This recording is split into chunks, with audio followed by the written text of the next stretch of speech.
স্বাগত ৭১ জার্নালে আপনাদের সঙ্গে আছে আমি রাকিব হাসান। দর্শক, আপনারা জানেন সংবাদ পর্যালোচনা ভিত্তিক নিয়মিত এই আয়োজনে আমরা খবরের নানান দিক বিশ্লেষণ করার চেষ্টা করি। পত্রপত্রিকা, টেলিভিশন, ডিজিটাল মিডিয়া এবং অবশ্যই নিউজ পোর্টালে যে সমস্ত খবরের শিরোনাম হয়ে থাকে আমরা একে একে সেগুলো জানিয়ে দিই।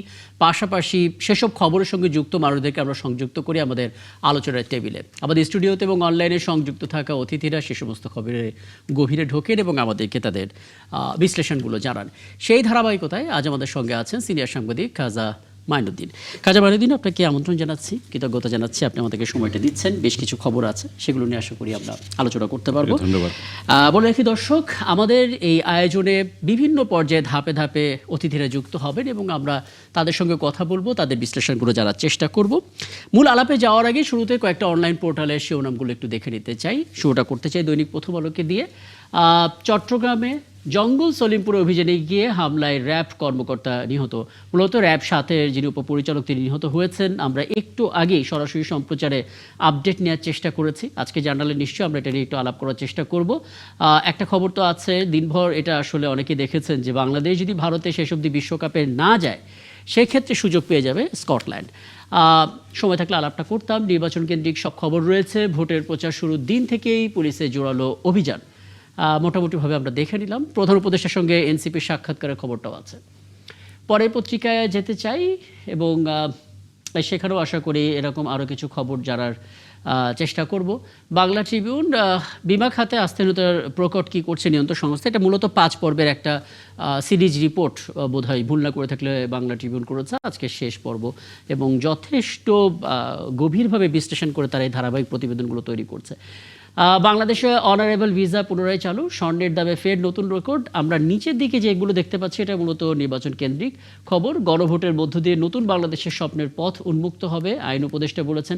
প্রধান উপদেষ্টা বার্তা দিয়েছেন, ভিডিও বার্তা, সেটাও আমরা প্রচার করেছি, সেটা নিয়ে আলাপ করার চেষ্টা করব। পোস্টাল ব্যালটে ভোট দেওয়া যাবে 21 জানুয়ারির পর থেকে।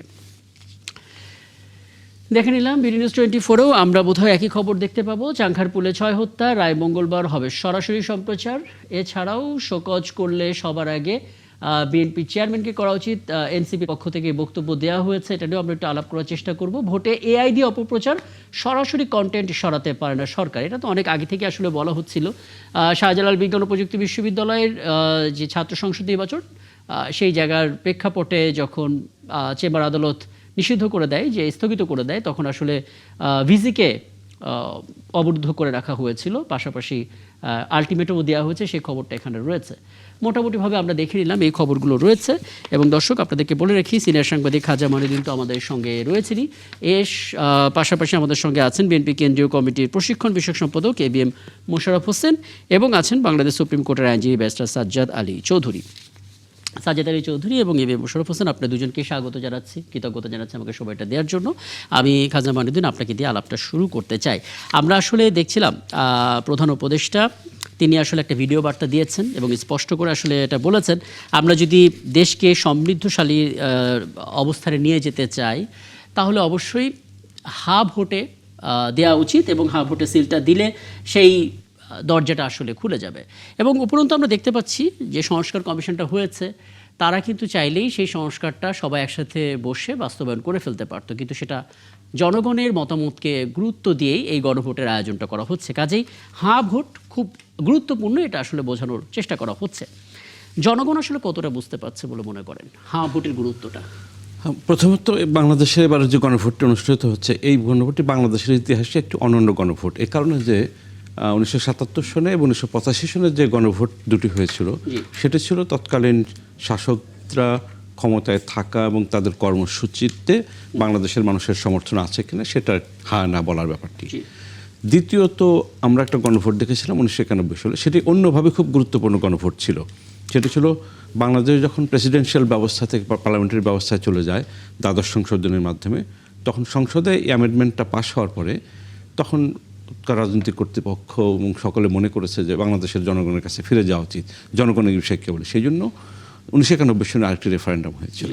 সেই রেফারেন্ডামে বাংলাদেশের মানুষ পার্লামেন্টারি সিস্টেমের পক্ষে রায় দিয়েছিল।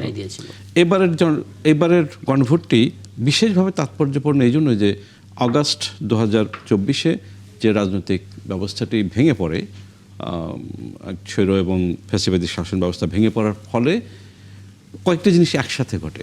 একটা হচ্ছে 5 তারিখে যে মানুষ রাস্তায় নেমেছে সারা দেশে, সেটি একটা গণরায়, সেটি একটা বিপ্লব পরিস্থিতি। শতাব্দীতে একবার, শতাব্দীতে দু একবার, কয়েক শতাব্দীতে একবার তৈরি হয়।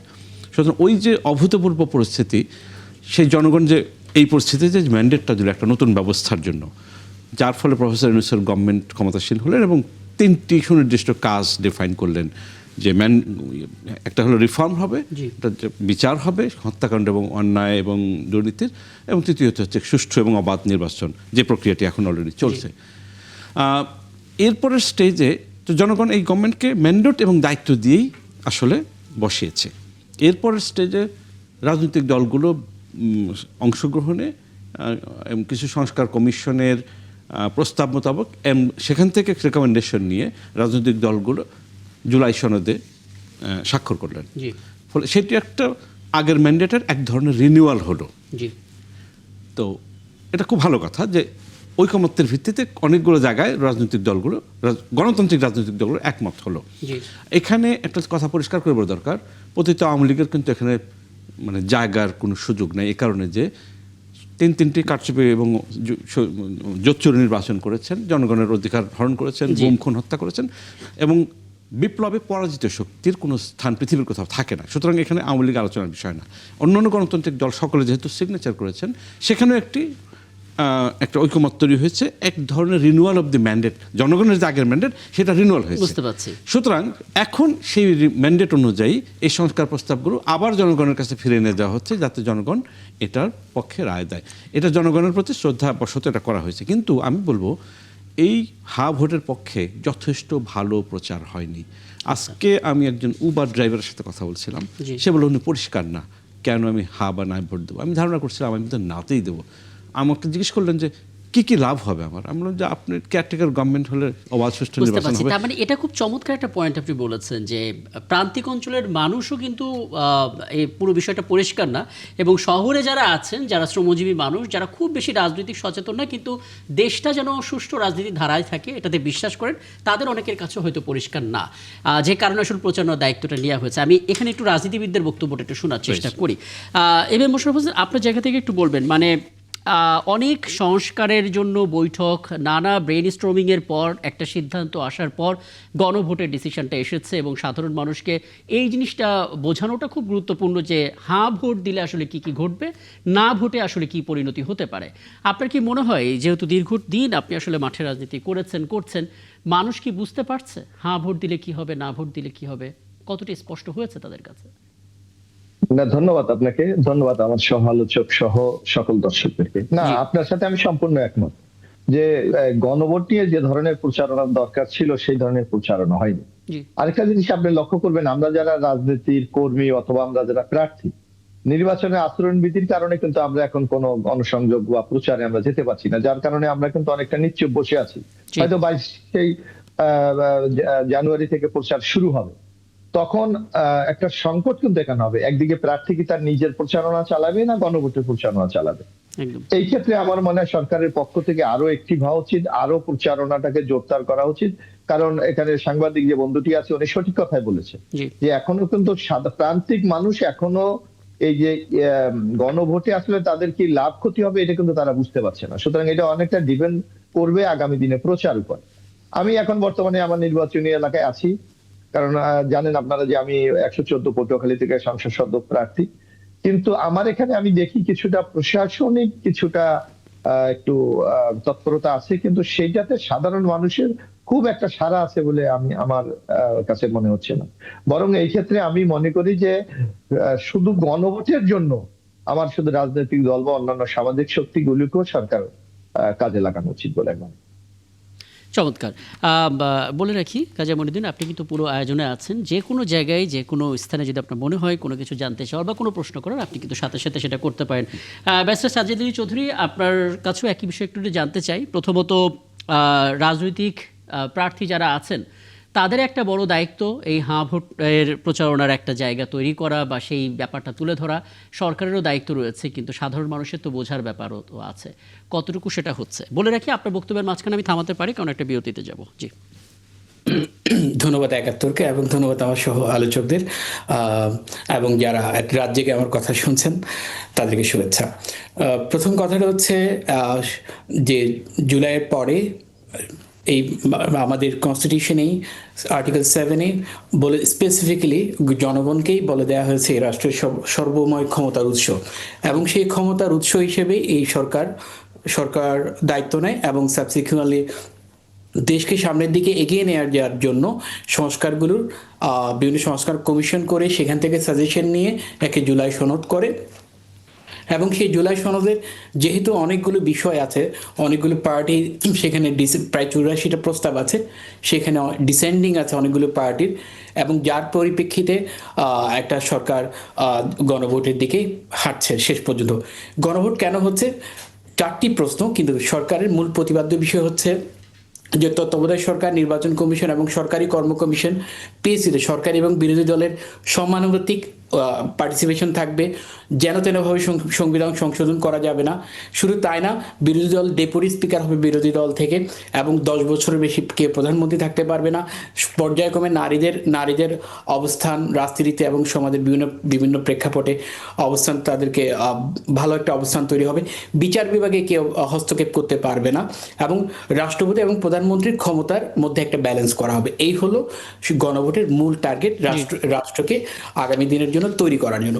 কিন্তু এখন যে ব্যাপারটা হচ্ছে, গণভোটের যখন সরকারের বিভিন্ন উপদেষ্টারা তারা যখন হা ভোটের ক্ষেত্রে প্রচারণা শুরু করতে যাচ্ছিলেন, পজিটিভলি বলছিলেন, তখন বিভিন্ন রাজনৈতিক দল থেকে কিন্তু সমালোচনার সম্মুখীন হয়েছিলেন, বা বিভিন্ন স্টেক হোল্ডার থেকে সমালোচনার সম্মুখীন হয়েছিলেন যে আদৌ সরকার গণভোটের প্রচারণা করতে পারে কিনা, বা স্পেসিফিকলি হা ভোটের প্রচারণা করতে। এখানে যদি আপনাকে একটু থামার অনুমতি নিয়ে, যেহেতু আমাদেরকে শিরোনামটা জানাতে হবে বিরতি থেকে ফিরে এসে, এবং এখান থেকে আমরা আলাপটা শুরু করব যেখান থেকে আপনি থেমেছিলেন, যে আসলে সরকার হ্যাঁ ভোটের পক্ষে প্রচারণা চালাতে পারে কিনা, এমন একটা প্রশ্ন এসেছে। এখান থেকে আমরা আলাপটা শুরু করব।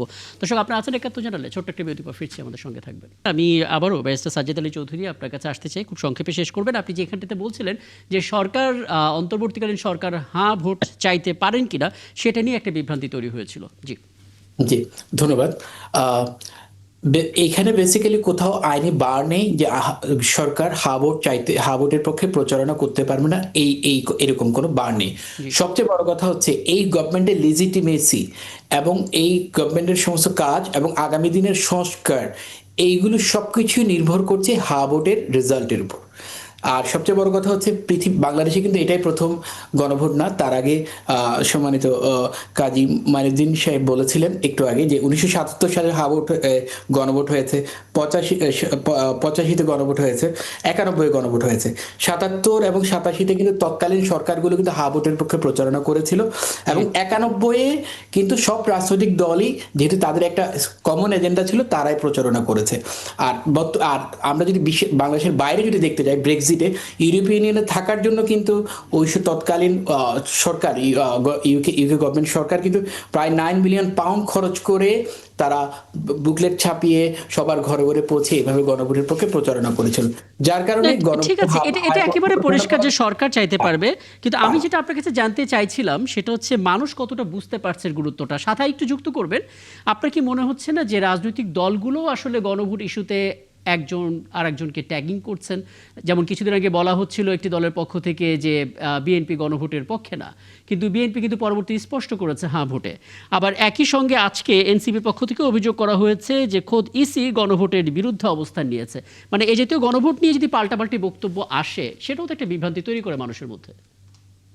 ধন্যবাদ। এই কথাটা এই জন্য আসে, প্রথমে আমি মানুষের কথা বলি। সরকার কিন্তু ইতিমধ্যে কিন্তু অনেকগুলো কনস্ট্রাকটিভ স্টেপ নিয়েছে। যেমন ধরেন 7টা বিভাগের জন্য 7টা গান করেছে। সমস্ত সরকারি অফিসগুলো, শিক্ষা প্রতিষ্ঠানগুলো, ইভেন দি রেল স্টেশনগুলোতে, মেট্রো রেলের সব জায়গায় কিন্তু গণভোটের পক্ষে প্রচারণা করতেছে। এখন রাজনৈতিক দলগুলো ট্যাগিং এর কথা যেটা আপনি বলছেন, বিএনপির কয়েকটা জায়গা থেকে কিন্তু যেহেতু অনলাইন প্ল্যাটফর্মে বা নীরবে নিবৃত্তে আওয়ামী লীগ বা তৎকালীন ফ্যাসিস্টরা কিন্তু না ভোটের পক্ষে প্রচারণা করে যাচ্ছে, এবং এই তার সাথে কিন্তু কিছু প্ল্যাটফর্মে দেখা যাচ্ছে কি আমরা বিএনপির পক্ষ থেকে কিছু সাইলেন্স দিয়ে না ভোটের পক্ষে কথা বলেছে। হাওয়ার তাদের কিন্তু বর্তমান কেন্দ্রীয় কমিটি থেকে স্পেসিফিকলি হা ভোটের পক্ষে প্রচারণার কথা বলা হয়েছে। কিন্তু এনসিপির কথা এই জন্য আসে, এনসিপির আজকে বা কালকে তাদের একটা পোস্টারের কারণে ইসি থেকে তাদেরকে ফাইন করা হয়েছে। সেখানে হা ভোটের পক্ষে প্রচারণা ছিল, কিন্তু সাবসিকুয়েন্টলি ওখানে মনে হয় তাদের দলীয় প্রধানের একটা ছবি ছিল, যার কারণে তাদেরকে ফাইন করা হয়েছে। সেজন্য তারা এই কথাটা বলছে। কারণ হচ্ছে হ্যাঁ, নাহিদ আছে, তারপর হচ্ছে নাসিরুদ্দিন পাটোয়ারি আছে, লিবার পার্টির একজন আছে মুস্তাফিজ। জি হ্যাঁ, সেই জন্য তারা বলছে যে এখানে হা ভোটের পক্ষে প্রচারণার ব্যানার ছিল, কিন্তু যদিও বা তাদের দলীয় প্রধান বা সংশ্লিষ্ট ওয়ার্ডের বা যে প্রার্থী সেই জন্য বেসিক্যালি তারা এই কমেন্টটা করেছে। ইসির হয়তো বুঝতে পারছি কনটেক্সটটা আপনি খুব চমৎকার করে স্পষ্ট করেছেন। আমি একটু খাজা মারুদ্দিন আপনার কাছে আসবো, আপনি যদি চান প্রশ্ন করতে পারেন, নয়তো আপনার কাছে আমার কিছু জানতে চাওয়া আছে। রাজনৈতিক দলগুলো তো মানে প্রথমত সবারই একটা বেজ আছে, এখন সবাই অন্তত একটা জায়গায় একমত যে তারা সবাই জুলাই আগস্টের গণ অভ্যুত্থানের পক্ষের শক্তি, এবং সেই সময় আসলে সবাই মাঠে ছিলেন। এই মুহূর্তে এসে আমরা দেখতে পাচ্ছি আসন সমঝোতা সহ নানা ইস্যুতে মত দ্বিমত হচ্ছে। এটাও হতে পারে, এটাও গণতান্ত্রিক একটা কালচার, গণতান্ত্রিক সৌন্দর্য বটে, এবং কেউ কাউকে আসলে একটি বিশেষ দল এই কাজ করছে এমন অভিযোগ করছে, অর্থাৎ নাম ধরেও বলছে না, এটাও একটি শিষ্টাচারের মধ্যে আমরা ধরতে পারি। কিন্তু মুশকিল হচ্ছে গণভোট তো খুব সংবেদনশীল এবং গুরুত্বপূর্ণ একটা ইস্যু। সেই ইস্যুকে কেন্দ্র করে যদি একটা দল আরেকটা দলকে বলতে থাকে, কিংবা খোদ ইসিকেই বলা হয় যে গণভোটের বিপক্ষে তারা চলে গেছে, সাধারণ মানুষের মনের উপর আসলে কী ধরনের প্রভাব পড়ে? কারণ তারা তো অনেকে জানেও না যে ঠিকঠাক মতো গণভোটের বিষয়টা। এটা দেশে তো কিছুটা ক্ষতি করে সাধারণ মানুষের, কিন্তু একই সাথে আমাদের খেয়াল রাখতে হবে যে এই যে রাজনীতিতে যে বাগাড়ম্বর বা রেটরিক, এটা নতুন কিছু না, রেটরিক চলে। এখনকার প্রজন্ম যাদের বয়স 35-এর নিচে বা first time voter, new voter, তারা কতটা বিশ্বাস করবে বাগাড়ম্বর সেটা আমি জানি না, কেউই জানি না সম্ভবত, কারণ ইলেকশনের পরে বোঝা যাবে। কিন্তু বাগাড়ম্বরের সাথে বাংলাদেশের মানুষ বা সারা পৃথিবীতে অনেক মানুষ পরিচিত থাকে, কখনো কাজ করে কখনো করে না, এটা খুব সংকট হবে না। কিন্তু সংকটটা হলো যে রাজনৈতিক দলগুলোর কাছ থেকে যদি রেফারেন্ডামের পক্ষে আমরা আলোচনা আশা করি, হয়তো তাদের করা উচিত, কিন্তু আশা করে একটু রাজনৈতিক দলগুলোর প্রতি একটু জুলুম করা হবে। এই জন্য যে রাজনৈতিক দলগুলো ক্যাম্পেইন যখন শুরু হবে 22 তারিখ থেকে, তখন কিন্তু তাদের ক্যান্ডিডেটদের ক্যাম্পেইনটাই মুখ্য ব্যাপার হয়ে দাঁড়াবে। ক্যান্ডিডেট খুবই কম্পিটিটিভ সিট যেখানে থাকবে, সেখানে তো সে নিজের দলের জন্য বা মার্কার জন্য ভোট প্রার্থনা করবে। সে অবস্থায় আর সেকেন্ডারি আরেকটা ইস্যু হলো তার ইস্যু কিন্তু কিছুটা ক্ষতিগ্রস্ত হয়। এতটা সময় সুযোগ হয়তো রাজনৈতিক দলগুলো বা প্রার্থীরা পাবে না। ওই আশাটা অতভাবে করা উচিত না, বরং রাজনৈতিক দলগুলোর যে ডিক্লেয়ার্ড পজিশন, যেটা ঘোষিত পজিশন, ট্যাসিটলি যদি কোনো দল কোনো ভিন্ন অবস্থান নিয়ে থাকে সেটা ভিন্ন কথা, কিন্তু অফিসিয়াল পজিশন যেটা বিএনপি সম্প্রতি বলেছে, এনসিপি জামাত তো আগে থেকেই বলেছিল যে তারা গণভোটে হা ভোটের পক্ষে আছে। আমি একটু রিকল করি, সেটা 1991 সনে সব দল পার্লামেন্টারি সিস্টেমের পক্ষেই ভোট দিয়েছিল। তখন বিএনপি ক্ষমতায় ছিল, আওয়ামী লীগকে খুব বহু কষ্টে আলোচনায় আনা হয়েছিল। ওইটা একটা খুবই ট্রেডমার্ক ছবি, বেগম জিয়া এবং শেখ হাসিনা পাশাপাশি পার্লামেন্টে যখন হেসে প্রত্যেকের ছবিটা ছাপা হয়েছিল। কিন্তু একই সাথে সে সময় জেলে থাকা স্বৈরশাসক জেনারেল এরশাদ, তার দলও কিন্তু শেষ পর্যন্ত ওই পার্লামেন্টারি ফর্ম অফ গভর্নমেন্টের পক্ষে ভোট দিয়েছিল। কিন্তু জাতীয় পার্টি সবচেয়ে বেশি, মানে এরশাদের জাতীয় পার্টি অনেকটা ট্যাসিটলি ভোটের গণভোটের বিপক্ষে প্রচার করেছিল, এবং যে নেগেটিভ ভোট যেগুলো পড়েছিল অধিকাংশ জাতীয় পার্টির প্ররোচনায় পড়েছিল সে সময়টা। এবারের ক্ষেত্রে ওই প্লেয়ারটার নাম আওয়ামী লীগ। আওয়ামী লীগ না থেকেও আছে, বিকজ আমি যদি ধরে নিই আওয়ামী লীগের ভোট 20%, 35% যারা বলে কমপ্লিটলি মিথ। 30% ভোট থাকলে শেখ হাসিনা 3টা জোট নির্বাচন করতেন না, ওটা মিথ। কমেটা মানে 20% ধরি, যদি আওয়ামী লীগের কিছু লোক রেগে টেগে হয়তো সেন্টারে যাবেন না, যারা যাবেন আঞ্চলিক কারণে যাবেন, কিন্তু আওয়ামী লীগের হয়তো অনেকেই ধারণা করতে পারি যারা হয়তো না বাক্সে নাতে ভোট দেবেন। আরেকটা বিষয় হচ্ছে যে অনলাইনে প্রচারদের একটা অংশ আওয়ামী লীগ অথবা আওয়ামী মাইন্ড, এটা তো আছে। আর গত বছরের বিপ্লব সম্পর্কে ফ্রাস্ট্রেটেড কিছু মানুষ আছে যারা বলেন হাত দিয়ে কী হবে না, এগুলো আছে। কিন্তু মূল সমস্যাটা যেখানে দুটো জিনিস হয়, তারা এই কায়দাটা খুব চমৎকার, যারা ন্যায়ের পক্ষে করছে তারা সরকারের মোরাল অথরিটি নিয়ে প্রশ্ন তুলছে। অ্যাডভাইজাররা কোড অফ কন্ডাক্ট ভায়োলেট করছে কিনা, আচরণবিধি ভায়োলেট করছে কিনা, এর পক্ষে করতে পারে কিনা। যে কোড অফ কন্ডাক্টের কথা বলছি, একজন ব্যারিস্টার আছেন, আমি আইন অত বুঝি টুঝি না বলছি, বা কিছু বুঝি সেটা আমি অস্বীকার করছি না, কিন্তু আইনের ব্যাপার না, এটা হচ্ছে কোড অফ কন্ডাক্ট তো সরকারের জন্য অ্যাপ্লিকেবল না।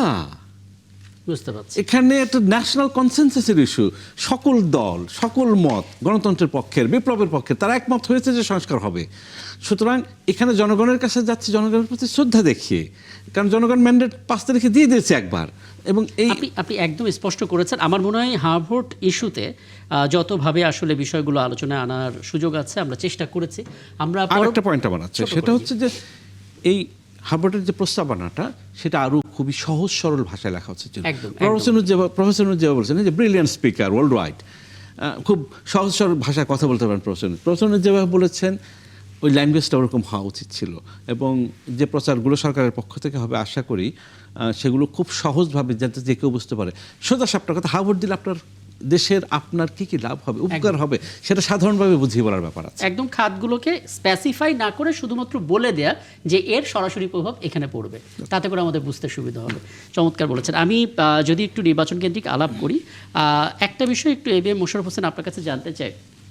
আজকে বিএনপির প্রতিষ্ঠাতা প্রয়াত রাষ্ট্রপতি জিয়াউর রহমানের 90তম জন্মবার্ষিকী উপলক্ষে শ্রদ্ধা নিবেদন শেষ করে মির্জা ফখরুল ইসলাম আলমগীর কথা বলেছিলেন এবং স্মৃতিচারণ করেছিলেন, এবং সেই স্মৃতিচারণ করার সময় তিনি স্পষ্ট করে বলেছেন যে ইসির যোগ্যতার সঙ্গে নির্বাচন করতে পারবে, বিএনপি সেই আস্থাটা রাখে। মির্জা ফখরুল ইসলাম আলমগীর যখন ইলেকশন কমিশন নিয়ে বক্তব্য দিচ্ছেন, ঠিক সেই মুহূর্তে আমরা দেখতে পাচ্ছি রাজনৈতিক দল হিসেবে জামাত বলছে নির্বাচন কমিশন একটি বিশেষ দলের প্রতি পক্ষপাত করছে। একই সঙ্গে আমরা দেখতে পাচ্ছি সন্ধ্যায় এনসিপি তারা বলছে বিএনপির মবের মুখে দ্বৈত নাগরিকত্ব নিয়ে ইসি সুস্পষ্ট অবস্থান নেননি, এবং আসলে রাস্তাও তারা নামতে পারে 10 দল মিলে। এই বৈপরীত্য আসলে কেন তৈরি হচ্ছে? আমার কাছে যে জিনিসটি মনে হচ্ছে যে নির্বাচন কমিশন একটি অবাধ সুষ্ঠু নিরপেক্ষ নির্বাচন করার জন্য সবচেয়ে কিন্তু আপনার কালেকটিভ ভূমিকা রাখতে পারে রাজনৈতিক দলগুলি। আপনি দেখবেন যে নির্বাচন কমিশনের যে জনবল, সেই জনবল দিয়ে কিন্তু যদি আমরা একেবারে প্র্যাকটিক্যাল বলি, তাহলে এককভাবে কিন্তু নির্বাচন কখনোই ভালো করতে পারে না। সেক্ষেত্রে রাজনৈতিক দল, আমাদের ভোটার, প্রশাসনের একটা ত্রিমুখী একটা ভূমিকা কিন্তু দরকার আছে। তো এবার আমার কাছে যে জিনিসটা মনে হচ্ছে, দেখবেন রাজনৈতিক দলগুলি একটি অবাধ সুষ্ঠু নিরপেক্ষ নির্বাচন চায়।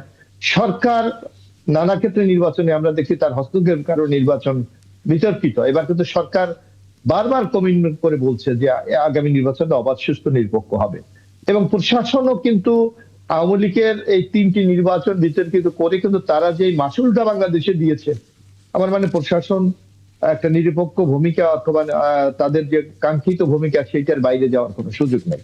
সুতরাং রাজনৈতিক দলগুলি আমার মনে হচ্ছে যারা এই নির্বাচন সম্পর্কে একটা ন্যারেটিভ দাঁড় করাতে চাচ্ছে, তারা হয়তো একটা অনুমান করছে যে হয়তো আগামী নির্বাচনে তাদের ফলাফলটা তাদের অনুকূলে নাও যেতে পারে, যার কারণে আগে থেকেই একটা অগ্রিম বক্তব্য দিয়ে তারা এটাকে জাস্টিফাই করতে চাচ্ছে। এটা আমার কাছে মনে হচ্ছে।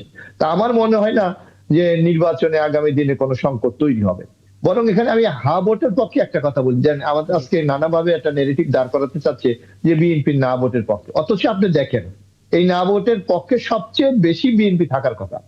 কারণ বিএনপি এই যে ঐক্যমত কমিশনের পূর্বে যে রাষ্ট্র মেরামতের 31 দফা দিয়েছিলেন, সেই 31 দফার মধ্যে অধিকাংশ দফা আছে যেগুলি বাস্তবায়ন করার জন্য আপনার কিন্তু সংবিধান অ্যামেন্ডমেন্ট দরকার বা একটা গণভোট দরকার। তো সুতরাং কেন বিএনপি এই গণভোটের বিরুদ্ধে যাবে? এটা যারা বলে এটা রাজনৈতিক উদ্দেশ্য পরিণীতা বলে, বরং আমরা যারা মাঠে আছি অথবা আমাদের নেতৃবৃন্দ যারা আছে সবাই কিন্তু স্পষ্ট বলেছে যে ভোটের বাইরে আমাদের যাওয়ার কোনো বিকল্প পথ নাই। এবং আমি মনে করি যে আগামী দিনে যে আমরা একটা নতুন বাংলাদেশ চাই, সেই বাংলাদেশটাকে আমরা অর্জন করার জন্য অবশ্যই জয়যুক্ত হতে হবে, এর বিকল্প কিছু আছে বলে আমি মনে করি।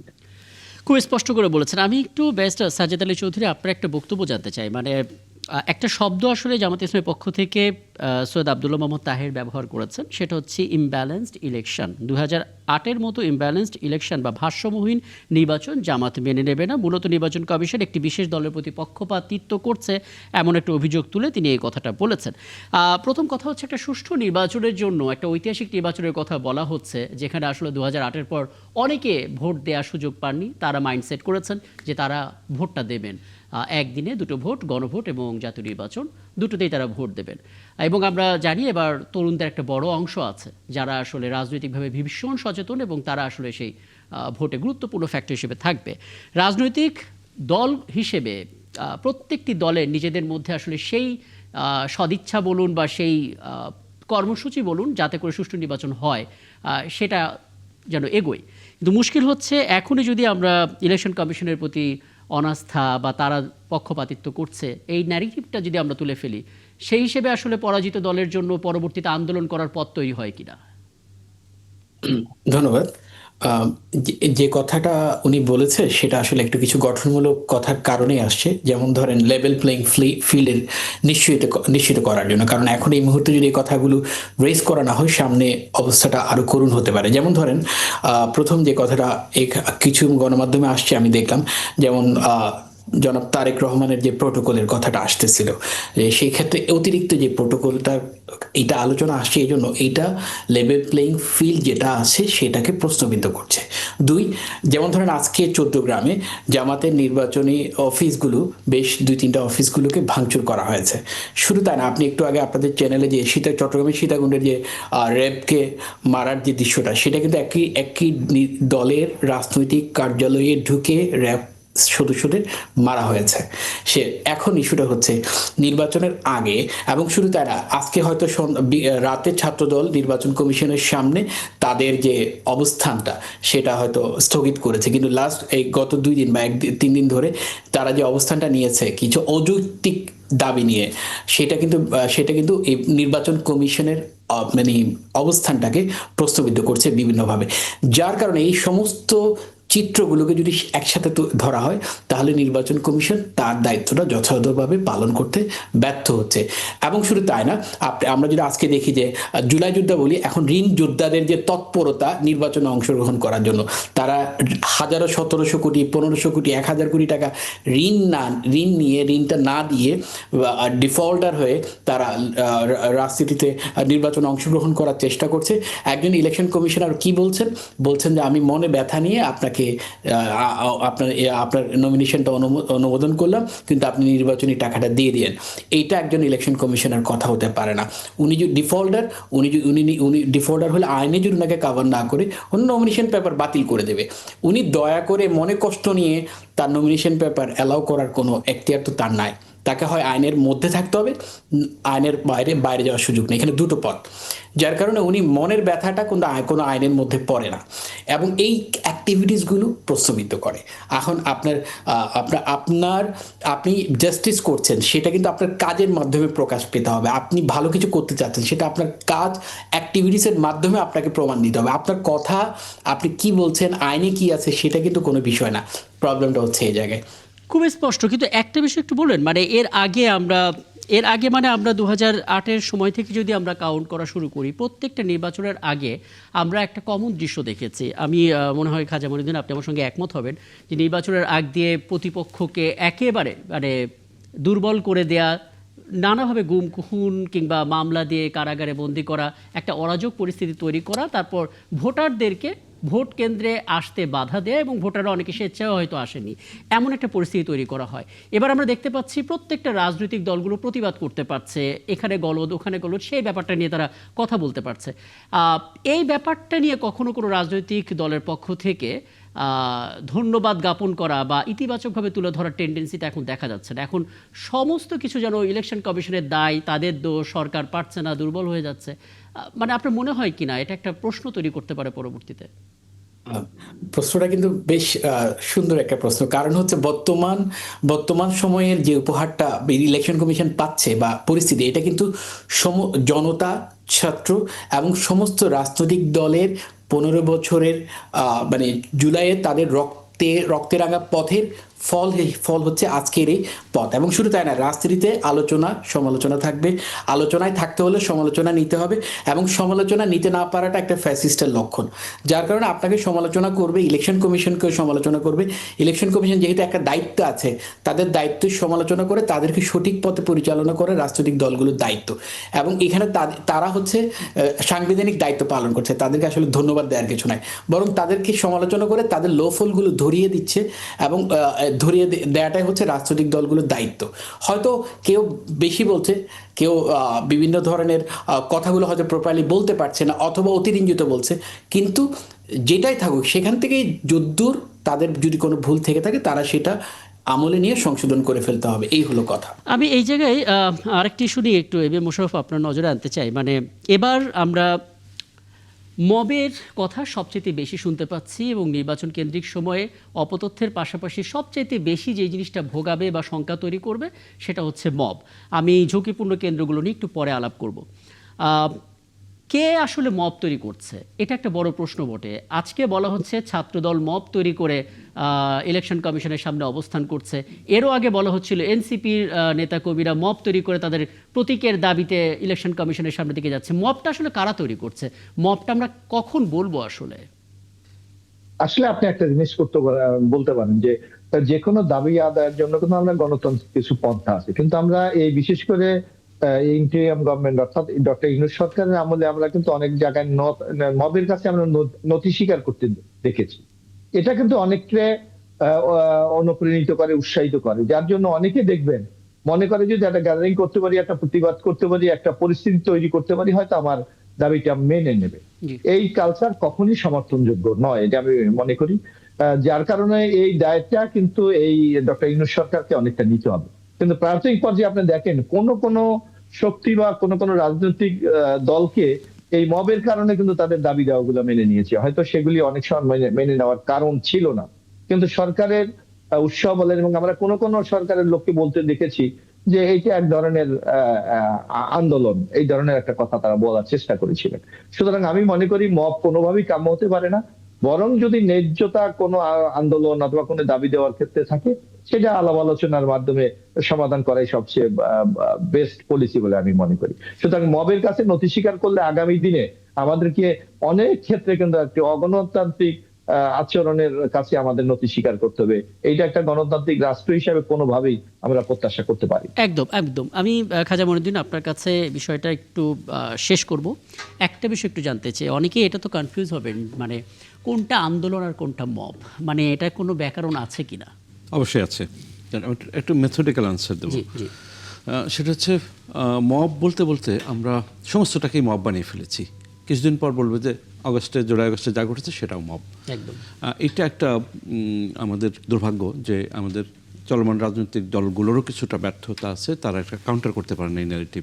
সরকারের যারা ন্যারেটিভ এই তৈরির জন্য, মানে জুলাই অগস্ট রেভলিউশন নিয়ে যে ন্যারেটিভ তৈরি করা বা বয়ান তৈরি করা দরকার ছিল, সেই বয়ান তৈরিতেও ব্যর্থতা আছে।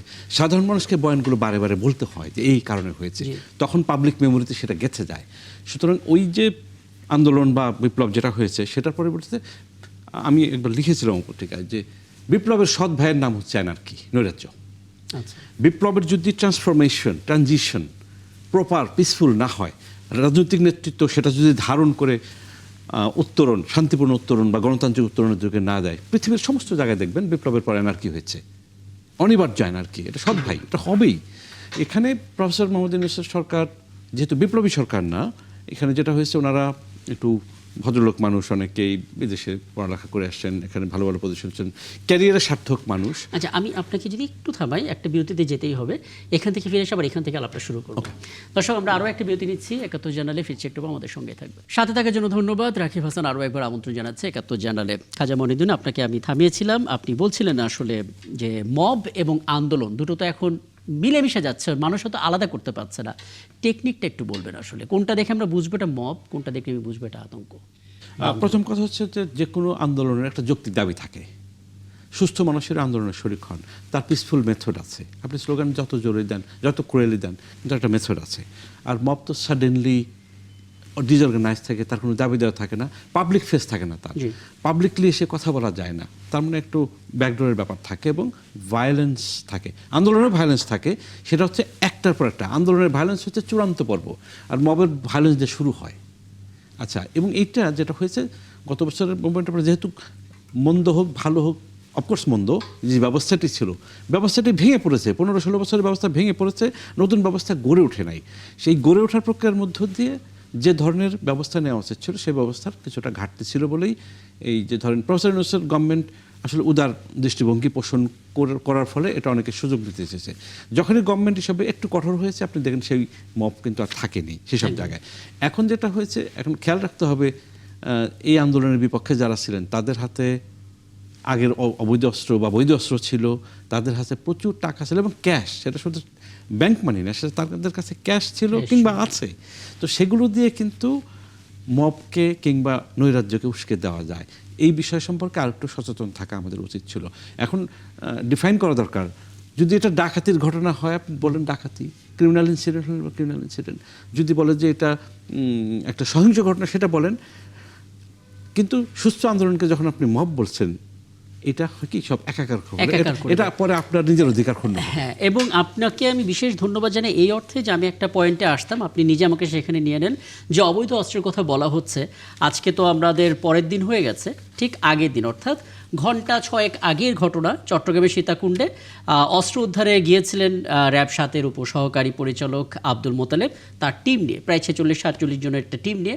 এবং সেই টিম নিয়ে যাওয়ার পর আমরা দেখলাম যে সেই অপরাধীরাই তাদের উপর অ্যাটাক করে, 3 জন আহত হলেন এবং আমরা আমাদের একজন র্যাবের উপসহকারী পরিচালক আব্দুল মোতালেবকে হারালাম, বাকিরা চিকিৎসাধীন রয়েছেন। মানে এই যদি বাস্তবতা হয় তখন আসলে সামনে কি কি ঝুঁকি তৈরি করে সেটা নিয়ে কথা বলতে চাই। এই মুহূর্তে আমার সঙ্গে যুক্ত হয়েছে নিরাপত্তা বিশ্লেষক মেজর জেনারেল অবসরপ্রাপ্ত ডক্টর মনিরুল ইসলাম আকদ। মনিরুল ইসলাম আকদ, আপনাকে আমন্ত্রণ জানাচ্ছি, কৃতজ্ঞতা জানাচ্ছি আপনি আমাদেরকে সময়টি দিচ্ছেন। আপনার সঙ্গে যখন কথা বলছি তখন আমার হাতে যে তথ্যটা আছে, যেটা স্বরাষ্ট্র উপদেষ্টা আজকে দিলেন, এটা বলা যেতে পারে দেশের ইতিহাসে যে কোনো নির্বাচনে সর্বোচ্চ সংখ্যক ঝুঁকিপূর্ণ ভোটকেন্দ্র এবার 59%। আর ওদিকে অবৈধ অস্ত্র তুলতে গিয়ে আমাদের বড় বড় কর্মকর্তারা নিহত হচ্ছেন, আহত হচ্ছেন, প্রতিহত হচ্ছেন। মানে এই বাস্তবতায় কি কি ঝুঁকি অন্তত নিরাপত্তা বিশ্লেষক হিসেবে আপনি দেখছেন? জি, অনেক ধন্যবাদ। আমরা সবাই জানি যে একটা বিপুল সংখ্যক অস্ত্র এখনো আমরা উদ্ধার করতে পারিনি, এবং 1380টার মতন বোধহয় অস্ত্র, এবং এর মধ্যে কিছু কিছু অস্ত্র খুবই লেথাল। 117টার মতন চাইনিজ রাইফেল 7.62, এসএমজি আছে, সাব মেশিন গান 13টা, এলএমজি আছে 3টা, এবং পিস্তল আছে 200-এরও বেশি। একটা যুদ্ধ করার মতন অস্ত্র এখনো আনঅ্যাকাউন্টেবল। যদিও জানুয়ারি 1 তারিখের মধ্যে বৈধ অস্ত্রধারীদের অস্ত্র জমা দিতে বলেছে, বাট যারা বৈধভাবে অস্ত্র রাখে তারা এই অস্ত্রটা অবৈধ কাজে লাগায় না। এখন যেটা মার্কেটে যে অস্ত্রগুলো আছে এটাই আমাদের জন্য একটা বিশাল থ্রেট। তো এবং এছাড়াও আমি শুনেছি যে ইলেকশনের সময় বা ইতিমধ্যেই হয়তো আমাদের প্রতিবেশী রাষ্ট্র থেকে বর্ডার ক্রস করে আরো হয়তো অস্ত্র আমাদের দেশে প্রবেশ করেছে হয়তো। তো আমাদেরকে একটু অতিরিক্ত সতর্ক থাকতে হবে। 8,000-এরও বেশি কেন্দ্রকে অতি ঝুঁকিপূর্ণ এবং প্রায় 16,000-কে ঝুঁকিপূর্ণ ঘোষণা করা হয়েছে। এবং আইন শৃঙ্খলা রক্ষাকারী বাহিনী যে সংখ্যাটা প্রায় 9 লাখ, শুনতে 9 লাখ অনেক বেশি লাগে, বাট 9 লাখের মধ্যে মেজরিটি নিরস্ত্র এবং দুর্বল প্রশিক্ষণপ্রাপ্ত। সশস্ত্র বাহিনী, পুলিশের এবং বিজিবি মিলে সংখ্যাটা অর্ধেকেরও কম হবে, আরো অনেক বেশি কম হবে। সো এতগুলো ঝুঁকিপূর্ণ কেন্দ্র এই সংখ্যক নিরাপত্তা রক্ষাকারী বাহিনী দিয়ে কতটুকু সুরক্ষা করা যাবে সেটা আমাদেরকে অপেক্ষা করে দেখতে হবে। এবং আমি মনে করি যে এখানে এবার নির্বাচন এমন কোনো মেজর পার্টি নাই যে সুষ্ঠু একটা নির্বাচন দেখতে চায় না, এবং এখানে আমাদের দেশবাসী সবাই একটা সুন্দর ইলেকশন চায়। তো এখানে নিরাপত্তা রক্ষাকারী বাহিনীর পাশাপাশি আমাদের জনগণকেও এই দায়িত্বটা নিতে হবে একটা সুষ্ঠু পরিবেশ বজায় রাখার জন্য। সন্দেহজনক কিছু হলেই যাতে যথাযথভাবে এটা রিপোর্টিং করা হয়। তো আমাদেরকে সকলে মিলেই নিশ্চিত করতে হবে যেন একটা অবাধ নিরপেক্ষ নির্বাচনের জন্য এই পরিবেশটা বজায় থাকে। এবং আজকে থেকে নির্বাচনের দিন পর্যন্ত অত্যন্ত গুরুত্বপূর্ণ একটা সময়, এবং মধ্যেই কয়েকটা টার্গেটেড কিলিং হয়েছে, কিছু বোমাবাজি হয়েছে। এগুলো আমাদেরকে সিরিয়াসলি বন্ধ করতে হবে। এই ঘটনা চলমান থাকলে জনগণের আস্থা কমে যাবে, তাদের মধ্যে ভীতির সৃষ্টি হবে। একদম, মানে এই সংখ্যাগুলোর জায়গা নিয়ে আলাদা করে আপনার সঙ্গে আসবো। খাজা মহিউদ্দিন, আপনি আলাপে আছেন। এবিএম মোশাররফ হোসেন, একটা বিষয় একটু জানতে চাই। মানে আমরা তো শুরু থেকে দেখতে পাচ্ছি যে নির্বাচনের তফসিল ঘোষণার আগ থেকে শুরু করে তফসিল ঘোষণার পর থেকে এবং এখন পর্যন্ত বিএনপির প্রচুর নেতা কর্মী আসলে এরকম অস্ত্রের আঘাতে নিহত হয়েছেন। আমরা ওসমান হাদির কথা বলতে পারি, একজন তরুণ নেতা এবং যার কাছ থেকে অনেক বড় রকমের একটা আশাবাদ পাচ্ছিল দেশ। তিনি যেভাবে দিনে দুপুরে প্রকাশ্যে আসলে এরকম নিহত হলেন, তাকে হত্যা করা হলো, এই খবরগুলো আসলে সবসময় তো শিরোনামে আমরা দেখছি এবং বলা হচ্ছে কোনো না কোনোভাবে এটার সাথে অবৈধ অস্ত্র এবং সেই অপরাধীরা জড়িত। মানে নির্বাচন ঘনিয়ে আসছে, 1 মাসেরও কম সময়, একেবারে নাকের ডগায়, এখন আমাদের কথা বলতে হচ্ছে অবৈধ অস্ত্র নিয়ে। আপনার জায়গা থেকে রাজনীতিবিদ হিসেবে কি বলবেন? না, এখানে একটা আমাদের রাষ্ট্রের একটা দুর্বলতা ইতিমধ্যে প্রকাশ পেয়েছে, এটা অস্বীকার করার সুযোগ নেই। কারণ আমাদের আইন শৃঙ্খলা রক্ষা বাহিনী প্রায় 1 বছর 6 মাসে এখনো কিন্তু তারা সমহিমায় ফিরে আসতে পারেনি। এটা কিন্তু আমরা সব জায়গায় বলছি যে আমাদের আইন শৃঙ্খলা রক্ষা বাহিনী এখনো কাঙ্ক্ষিত দায়িত্ব পালন করতে পারছে না। এইটা আপনার কিন্তু যে কোনো সন্ত্রাসী উগ্র গ্রুপ কিন্তু অনেকটা উৎসাহিত হচ্ছে, এটা অস্বীকার করার কোনো সুযোগ নাই। বরং আমরা ভেবেছিলাম যে আমাদের আইন শৃঙ্খলা রক্ষা বাহিনী আগের সে টোমা কাটিয়ে উঠে কিন্তু তারা সমহিমায় আবার ফিরে আসবেন।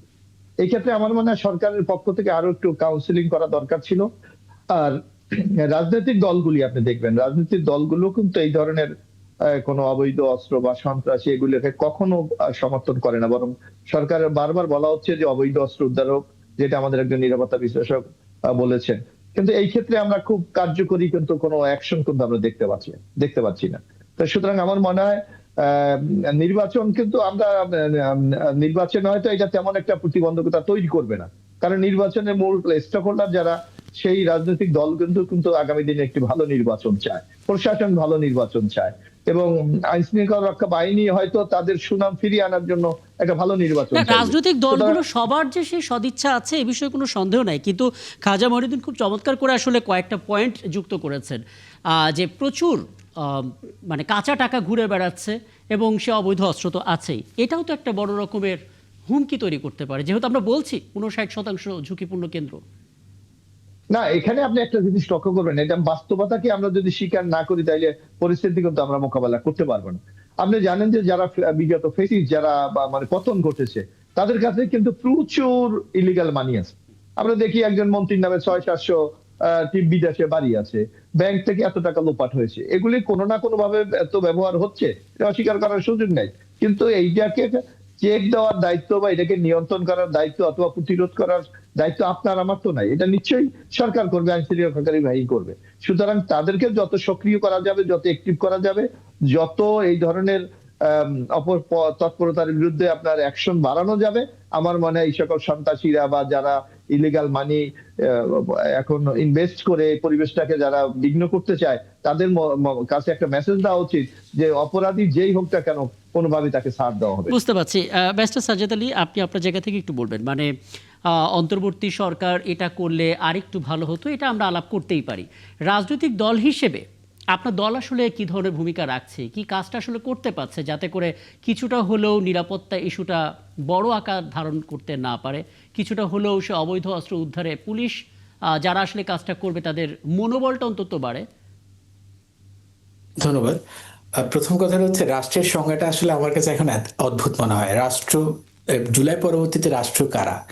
যেমন যে উপদেষ্টা আছে এবং প্রধান উপদেষ্টা মিলে রাষ্ট্র যদি আমরা ধরে নিই, আর পুলিশ প্রশাসনে যারা আছেন তারা তো আগের সেট আপে, নতুন কোনো পুলিশ অ্যাপয়েন্টমেন্টও হয়নি, নতুন কোনো আমলা অ্যাপয়েন্টমেন্টও হয়নি, বরং হয়তো মাঝে মধ্যে লটারির ভিত্তিতে এই জায়গার পুলিশ অন্য জায়গায় নেওয়া হচ্ছে, এই জায়গার আমলাদেরকে ডিসিদেরকে অন্য জায়গায় নেওয়া হচ্ছে, কিন্তু লোক ওদের আগের লোকগুলি। এখন যার কারণে বর্তমান সরকারের যে কোনো স্ট্যাপকে প্রশ্নবিদ্ধ করার জন্য ওনারা অনেক সময় কাজ করছে। আমরা যদি ওপেনলি হয়তো এটা বলা ঠিক হচ্ছে না, এবং ওনাদের যেহেতু আগের সেটা বর্তমান সরকারের প্রতিটা কাজকর্মকেই নির্দেশনা তারা প্রপারলি মানছে কিনা, এটাও একটা দেখবার বিষয়। সবচেয়ে বড় কথা হচ্ছে যেহেতু এই জুলাই এই রাজনৈতিক দলগুলো এবং ছাত্র জনতার ঐক্যের ফসল, যার কারণে এই রাজনৈতিক দলগুলিরই সদিচ্ছাটা খুব ইম্পর্টেন্ট। আগামী নির্বাচনে যেন যথাযথভাবে পরিস্থিতি মানে আইন শৃঙ্খলা পরিস্থিতি যথাযথভাবে থাকে এবং পুলিশদেরকেও সহযোগিতা করে তাদের দায়িত্বের মধ্যে পড়ে। কিন্তু তারপরে যেটা দেখা যাচ্ছে অনেকগুলো রাজনৈতিক দল ব্যর্থ হচ্ছে, কারণ দেখা যাচ্ছে কি একটা রাজনৈতিক দলে ইন্টারনাল ক্ল্যাশের কারণে 200-এর উপর লোক জুলাই পরবর্তীতে এখন পর্যন্ত নিহত হয়েছে তাদের ইন্টারনাল ক্ল্যাশের কারণে। এখন এইরকম প্রেক্ষিতে যদি আপনি যে কথাটা বলছেন জামাত বা অন্যান্য দলগুলো তারা আসলে চেষ্টা করছে, কিন্তু চেষ্টা করলেও রাষ্ট্রের সামগ্রিক যে ব্যর্থতা সেটার দায়িত্ব বেসিক্যালি কেউ কোনো রাজনৈতিক দল নিতে পারবে না, কিন্তু তারপরে তাদের সদিচ্ছাটা খুব ইম্পর্টেন্ট। এবং তাদের সদিচ্ছার মাধ্যমেই বেসিক্যালি আগামী নির্বাচন পর্যন্ত সবার ঐক্যবদ্ধ থাকতে হবে, যেন রাজনৈতিক আইন শৃঙ্খলা পরিস্থিতি কোনোভাবে যেন ডিটোরিয়েট না করে আর কি আগামী দিনগুলোতে। আসলে টক শোতে যখন এরকম বক্তব্য আসে যে রাজনৈতিক দলগুলোকে ঐক্যবদ্ধ থাকতে হবে, এটা আসলে সত্যিকার অর্থে আশাবাদ তৈরি করে। কিন্তু পরদিন সকালবেলা যখন আমরা বক্তব্যগুলো শুনি এক একজন রাজনীতিবিদদের আক্রমণাত্মক বক্তব্য যে রাস্তায় নেমে যাব আমরা, ইলেকশন কমিশন ঠিক পথে না আসলে, নানা বক্তব্য, তখন আসলে নতুন করে শঙ্কাও তৈরি করে। ব্যারিস্টার সাজ্জাদ আলী চৌধুরী খুব চমৎকার করে একটা প্রশ্ন করেছেন যে রাষ্ট্র কারা, এটা একটা বড় কনফিউজিং প্রশ্ন হয়ে যাচ্ছিল। আপনার কি সেটা মনে হয়েছে? ফ্রেঞ্চ একজন রুলার লুই XVI, ষোড়শ লুই, উনি বলেছেন লেতা সে মোয়া, মানে আমি রাষ্ট্র। আচ্ছা আচ্ছা আচ্ছা, এখন ধরেন আয়াতুল্লাহ খোমিনি যখন 79-এ ইরানে ফিরলেন রেভলিউশনের পিকে, আয়াতুল্লাহ খোমিনি যদি বলতেন আমি হচ্ছি ইরান, ওটা ওই মুহূর্তের জন্য ঠিক আছে। আচ্ছা। এখন কোন একজন তরুণ 5ই অগস্ট সকাল দুপুরবেলা শেখ হাসিনা পালিয়ে যাওয়ার পরে বলতেন যে আমি আজকে বাংলাদেশ, সেটাই হতো। ওইটা ওই মুহূর্তের জন্য, ইটস এ হিস্টোরিক মোমেন্ট, এটা হয়। প্রফেসর ইউনূস হয়তো বলতে পারতেন আই এম দ্য স্টেট, আমি বাংলাদেশ, হয়তো বলতে পারতেন। এখন প্রফেসর ইউনূসই কি রাষ্ট্র, অথবা অ্যাডভাইজারি কাউন্সিলে কি রাষ্ট্র? এই ধরনের ট্রানজিশনাল বা উত্তরণের সময়ে রাষ্ট্র আসলে আমরা সকলে মিলে। এর মধ্যে একটা বড় এলিমেন্ট হচ্ছে রাজনৈতিক দলরা। ওই যে রাজনীতিবিদ যারা আছেন ওনারা যদি অস্বীকার করেন, আমি ইনসিস্ট করবো ওনারা ওই রাষ্ট্রের এসেনশিয়াল পার্ট। কারণটা হচ্ছে এখন ওনাদের কমান্ড খুব স্ট্রং, ওনাদের তো কর্মী বাহিনী আছে সারা দেশে, ওনাদের সব জায়গায় ওনাদের পলিটিক্যাল কনস্টিটিউয়েন্সি আছে সারা দেশে, যেটা কেয়ারটেকার গভর্নমেন্টের ইন্টারিম গভর্নমেন্টের একজন অ্যাডভাইজার আমাদের প্রাইভেট কথা বলছেন, যে নাম বলছি না, উনি বলেন যে আমাদের তো দল নাই, আমাদের তো কর্মী নাই, আমাদের তো সীমাবদ্ধতা আছে, আমাদের আমলাতন্ত্র না, এটা আমরা নিয়োগ দেইনি, সুতরাং আমাদের খুব কষ্ট করে রাষ্ট্র চালাতে হয়, মানে সরকার চালাতে হয়, ফলে এই যে মোমেন্টটা, এখানে রাজনৈতিক দল এবং আমরা একটা ভেগ রিয়ালিটি, তবু বলি জনগণেরও একটা ব্যাপার আছে। জনগণ, কারণ হচ্ছে বাংলাদেশের এখন পর্যন্ত সবচেয়ে অবাধ এবং সুষ্ঠু নির্বাচন হয়েছে, বিতর্কের ঊর্ধ্বে বলা যায় 1991 সনে। সে নির্বাচনটি আমরা দেখেছি, আমরা তখন বিশ্ববিদ্যালয়ে পড়তাম, এই আনসার বাহিনী দিয়ে নির্বাচন হয়েছে, পুলিশও খুব একটা দরকার হয়নি, মিলিটারি তো নাই, বিকজ রাজনৈতিক দলগুলো মনে করেছে ইলেকশনটা সুষ্ঠু, আমরা কম্পিটিটিভ জায়গায় আছি, জনগণ মনে করছে নিশ্চিন্তে আমার ভোট আমি দেবো, যাকে খুশি তাকে দেবো, দেওয়ার সুযোগটা পাবো। সেই এক্সাম্পল আমাদের আছে। এখন আমাদের রাজনৈতিক ভাইয়েরা যতই তর্ক করুন, যেহেতু প্রত্যেকে সুষ্ঠু নির্বাচন চান, ফলে তারা যদি সহযোগিতা মনে করেন যে ইলেকশনটা সুষ্ঠু হতে হবে, তাহলে হবে। মুশকিলটা হয় কোথায়? যেগুলো আপনি উত্তেজনা দেখেন, উত্তেজনার একটা কারণ আছে, যৌক্তিক কারণ আছে।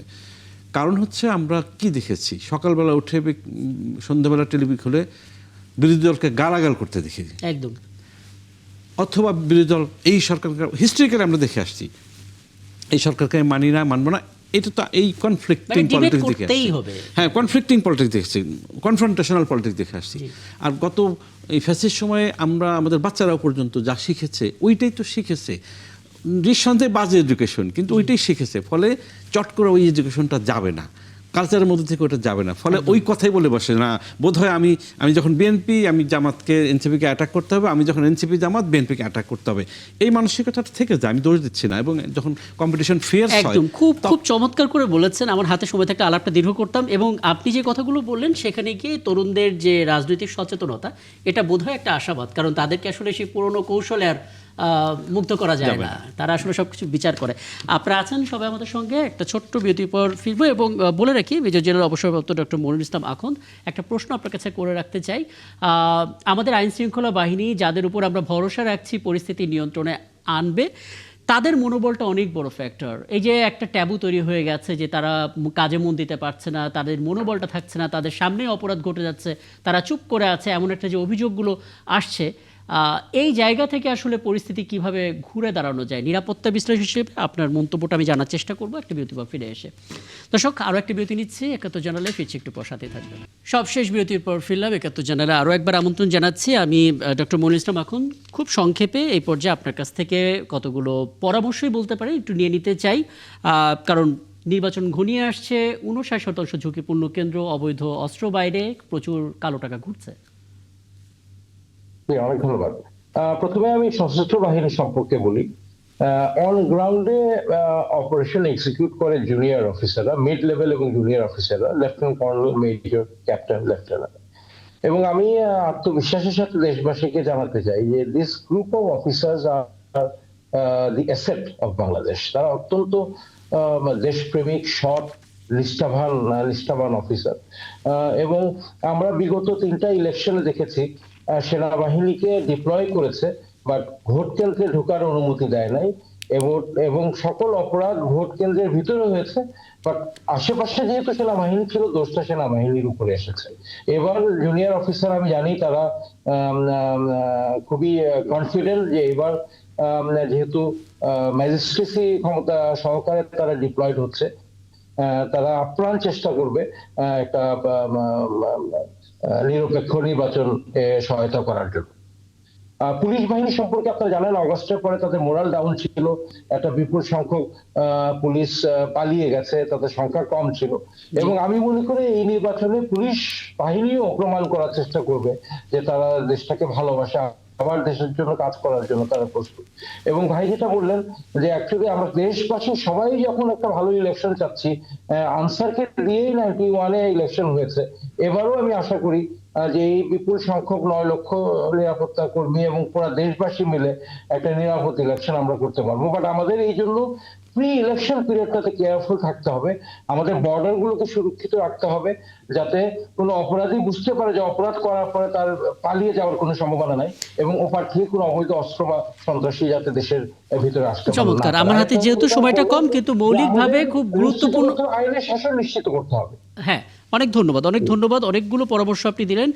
ব্যারিস্টার সাজ্জাদ আলী চৌধুরী, খুব ছোট করে আপনার কাছ থেকে জানবো, গতকাল, এখন তো আর গতকাল বলা যাবে না, গত পরশুদিনই বলতে পারি, গত পরশুদিন জামাতে ইসলামের পক্ষ থেকে প্রধান উপদেষ্টার সঙ্গে যখন কথা হলো, তখন এই ব্যাপারটাও, নিরাপত্তার ইস্যুটাও তারা বলেছিল, এবং একটা দাবি আসলে বলা যেতে পারে আপনাদের দিক থেকে যে সেনাবাহিনী, পুলিশ সহ আইন শৃঙ্খলা বাহিনী কর্মকর্তারা যেন ভোট কেন্দ্রের ভেতরে না ঢুকতে পারে, অর্থাৎ ভোট কক্ষের ভেতরে। এটাও কি আসলে সেই নিরাপত্তার অংশ হিসেবে? ধন্যবাদ। এটা আসলে একটা মানে গত দিনের অভিজ্ঞতা থেকে বর্তমান সময়ের প্রতিকারটা এভাবে চিন্তা করেছে। কারণ হচ্ছে ওনাদের দায়িত্ব তো নির্বাচন যে কক্ষ বা নির্বাচন যে বুথ হয় তার বাইরে পর্যন্ত, ওই জায়গাটাকে যদি তারা সিকিউর করতে পারে, যথাযথভাবে দায়িত্ব পালন করতে পারে, তাহলে কিন্তু ভেতরের যে ইস্যু থাকে, কারণ আগের বারে দেখা গেছে নির্বাচনে কক্ষের ভেতরেই যারা দায়িত্বে থাকেন, সেটা পুলিশ হন বা অন্যান্য সংস্থার যারা সদস্য, তারা দেখা যাচ্ছে ভোট কেন্দ্রে ভোটগুলো দিয়েছেন, এবং এইভাবে ইলেকশন মেকানিজম গুলো হয়েছে। যার কারণে যেহেতু এখন ঝুঁকিপূর্ণ কেন্দ্রের সংখ্যা প্রায় 6,500 ও 16,500, এবং অতি ঝুঁকিপূর্ণ কেন্দ্রের সংখ্যা প্রায় 2,800, যার কারণে এখন, এবং সব জায়গায় সিসি ক্যামেরা থাকবে, সেহেতু কেন্দ্রের বাইরের একটা পরিস্থিতি তৈরি হতে পারে। কারণ হচ্ছে এই পরিস্থিতিটা টেকেল যদি দেওয়া যায়, তাহলে ভেতরের পরিস্থিতিটা আশা করি অটোমেটিক। বুঝতে পারছি, তার মানে পূর্ব অভিজ্ঞতাকে মাথায় রেখে আসলে এই ব্যাপারটা বলা হয়েছে। আমি আলাপটা শেষ করব আজকে, আমরা আয়োজনে একেবারে শেষ পর্যায়ে, আর মিনিট 2 আমার হাতে আছে। খাজা মনিউদ্দিন, আপনার কাছে সবশেষ বিষয়টা একটু জেনে আলাপটা শেষ করব। প্রায় 9 লক্ষ আইন শৃঙ্খলা বাহিনীর সদস্য থাকবে এবার, তার মানে সংখ্যার দিক থেকে এটা তো বিশাল, এবং ঝুঁকিপূর্ণ কেন্দ্র সংখ্যা ইতিহাসের সর্বোচ্চ। আপনার দিক থেকে কোন কাজগুলো করা উচিত? আমার শুনেছি দুটো পরামর্শ। একটা হচ্ছে, রাজনৈতিক দলগুলো যদি এখন চায় যে গণ্ডগোল করতে হবে, তাহলে করতে পারবে, এবং ইলেকশন ভণ্ডুল করার মতো পরিস্থিতি চাইলে তৈরি করতে পারবে। বিকজ রাজনৈতিক দলগুলো যত রকম আনডিউ ডিবেটে জড়াবে, কনফ্লিক্টে জড়াবে, অন্য পক্ষ কিন্তু অপেক্ষা করছে, যারা ইলেকশন ভণ্ডুল করতে চায় তারা সুযোগ নেওয়ার চেষ্টা করবে। সুতরাং এখনও রাজনৈতিক দলগুলো শুধুমাত্র সহনশীল আচরণ করেই ক্ষান্ত হলে চলবে না, রাজনৈতিক দলগুলোর মধ্যে নতুন করে ডায়ালগও লাগবে। প্রয়োজন প্রফেসর ইউনূসের গভর্নমেন্ট সেই ডায়ালগে মধ্যস্থতা করতে পারেন, অথবা বিএনপি নেতা জনাব তারেক রহমান বা জামাত ইসলামের আমির, ওনারা কয়েকজন মিলে উদ্যোগ নিয়ে একটা জাতীয় ডায়ালগ করতে পারেন। দ্বিতীয় পরামর্শ হচ্ছে যে ন্যাশনাল সিকিউরিটি কাউন্সিল, যেটা মানে ন্যাশনাল সিকিউরিটি অ্যাডভাইজার যিনি আছেন, উনি ন্যাশনাল সিকিউরিটি সংক্রান্ত একটা নাগরিক কমিটি করতে পারেন, আমাদেরকে রাখতে পারে। গ্রাসরুটসের মানুষ, ডিভিশনাল হেডকোয়ার্টার্সের মানুষ যারা খবর দিতে পারবে, তারা মিলে একটা ন্যাশনাল সিকিউরিটি নাগরিক কমিটি যদি করা হয়, তাহলে তারা পরামর্শ দিতে পারবে যাতে অবৈধ অস্ত্র বলেন, অন্য যে কোনো অ্যানার্কি যাতে না হয়, সেই পরামর্শ দিতে পারবেন, ব্যবস্থা নিতে পারবেন, জনগণকে মোটিভেট করতে পারবেন। অনেক ধন্যবাদ। আজকে বোধহয় এই আলাপের এটা অনেক বড় প্রাপ্তি যে আপনি দুটো গুরুত্বপূর্ণ পরামর্শ দিয়েছেন, এবং বোধ করি সেটা হয়তো আলোচনায় থাকবে। এবং অনেক ধন্যবাদ আপনাদের সবাইকে আমাকে সময়টা দেওয়ার জন্য। এবং দর্শক, আগামীকাল আবারও দেখা হবে ৭১ জার্নালে এবং নতুন ইস্যু নিয়ে। আমাদের সঙ্গেই থাকবেন।